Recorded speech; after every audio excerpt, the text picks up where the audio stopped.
വാക്കുകളുടെ ശക്തി. ഒരു കൊച്ചു കഥ. ഒരു കുട്ടി എപ്പോഴും ദേഷ്യത്തോടെ സംസാരിച്ചു കൊണ്ടേയിരിക്കുമായിരുന്നു. അപ്പോൾ ആ കുട്ടിയുടെ അച്ഛൻ പറഞ്ഞു, ഓരോ ഓപവാക്കിനും മരത്തിൽ ഒരു ആണി വീതം അടിക്കാൻ പറഞ്ഞു. കുറച്ച് ദിവസത്തിന് ശേഷം മരത്തിൽ ആണികൾ കൊണ്ട് നിറഞ്ഞു. പിന്നെ അച്ഛൻ പറഞ്ഞു, ഇനി ഓരോ നല്ല വാക്കിനും ഓരോ ആണി വീതം നീക്കം ചെയ്യാൻ. അവൻ അത് നീക്കം ചെയ്തെങ്കിലും മരത്തിൽ ആണിയുടെ അടയാളം അവശേഷിച്ചു. കഥയിലെ പാഠം എന്താണെന്ന് വെച്ചാൽ, വാക്കുകൾക്ക് ശക്തിയുണ്ട്. നല്ലത് മാത്രം പറയുക, അത് ആരുടെയും ഹൃദയത്തിൽ മുറിവേൽപ്പിക്കാതെ ഇരിക്കും. സോ വെയിറ്റ് ഫോർ നെക്സ്റ്റ് കുട്ടി സ്റ്റോറി. ബൈ. പറക്കാൻ പറ്റിയ പുഴു. ഒരു കൊച്ചു കഥ. ഒരു ചെറിയ പുഴു പറക്കാൻ ശ്രമിച്ചു കൊണ്ടേയിരുന്നു. അത് കണ്ട് എല്ലാവരും ചിരിച്ചു. പുഴുകൾക്ക് ചിറകുണ്ടാകില്ലല്ലോ. പക്ഷേ ആ പുഴു ഒരു മരത്തിൽ കയറി ദിവസങ്ങളോളം കാത്തിരുന്നു. ഒടുവിൽ അതൊരു ഭംഗിയുള്ള ചിത്രശലഭമായി പുറത്തു വന്നപ്പോൾ എല്ലാവരും അതിനെ കൗതുകത്തോടെ നോക്കി. കഥയിലെ പാഠം എന്താണെന്ന് വെച്ചാൽ, താങ്ങും ക്ഷമയും ഉള്ളവർക്ക് ജീവിതത്തിൽ മാറ്റം കാണും. സോ വെയിറ്റ് ഫോർ നെക്സ്റ്റ് കുട്ടി സ്റ്റോറി. ബൈ. പറക്കാൻ പഠിച്ച പക്ഷി. ഒരു കൊച്ചു കഥ. ഒരു കുഞ്ഞു പക്ഷി പറക്കാനുള്ള പേടി കൊണ്ട് പറക്കാതെ ഇരുന്നു. കൂടെയുള്ള എല്ലാ പക്ഷികളും പറന്നു. പക്ഷേ അമ്മ പക്ഷി അതിനെ പ്രോത്സാഹിപ്പിച്ചു കൊണ്ടേയിരുന്നു. ഒടുവിൽ അത് പേടി വിട്ട് പറന്നപ്പോൾ സ്വാതന്ത്ര്യത്തിൻ്റെ സന്തോഷം അത് അറിഞ്ഞു.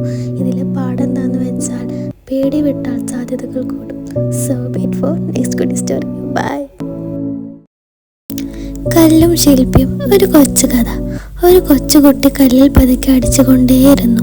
നിരവധി അടികൾക്ക് ശേഷം കല്ലിൽ മാറ്റമൊന്നും കണ്ടില്ല.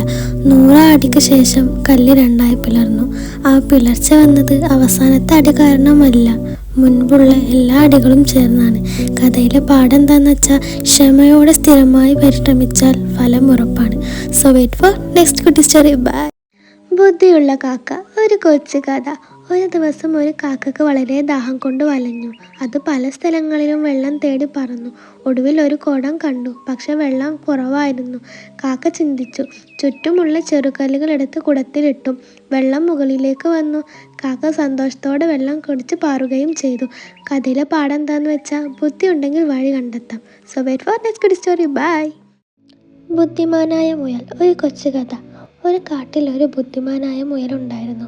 ഒരു ദിവസം ഒരു സിംഹം എല്ലാ മൃഗങ്ങളെയും പേടിപ്പിച്ചുകൊണ്ടേയിരുന്നു. മുയൽ സിംഹത്തോട് പറഞ്ഞു, കാട്ടിൽ നിന്നേക്കാൾ വലിയ മറ്റൊരു സിംഹമുണ്ടെന്ന്. സിംഹം കോപത്തോടെ മുയലിനൊപ്പം പോയി. മുയൽ ഒരു കിണറിൻ്റെ മുന്നിൽ നിർത്തി. സിംഹം വെള്ളത്തിൽ തൻ്റെ പ്രതിബിംബം കണ്ട് അത് മറ്റൊരു സിംഹമാണെന്ന് കരുതി കിണറ്റിലേക്ക് ചാടി. എല്ലാ മൃഗങ്ങളും സന്തോഷിച്ചു. കഥയിലെ പാഠം എന്താണെന്ന് വെച്ചാൽ, ബുദ്ധി ബലത്തേക്കാൾ വലുതാണ്. So wait for next story. By.